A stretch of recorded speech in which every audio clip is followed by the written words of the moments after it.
Hello everyone and welcome back to our YouTube channel. In this video, I'm going to show you how to fix Crunch Fitness app not working. First, to resolve this issue, we will first head over to our device settings. From here, scroll down and tap on General.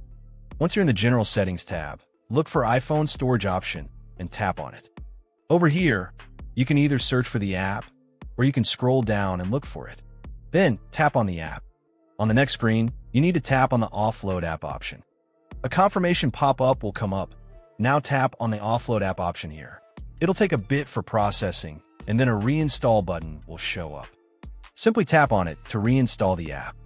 This should resolve the issue, but if it doesn't, then you need to check if the app is running an older version. Head over to App Store. From here, double tap on this search icon in the bottom right corner, and then search for the app. Once the app comes up in the search result, and if you see this update button right next to the app, simply tap on it to make sure you're running the latest version of the app. However, if you continue to encounter this issue, then you will need to completely reinstall the app, which usually resolves the problem. Head over to this screen the way we did before, and over here, tap on the Delete App option here to uninstall the app from your device.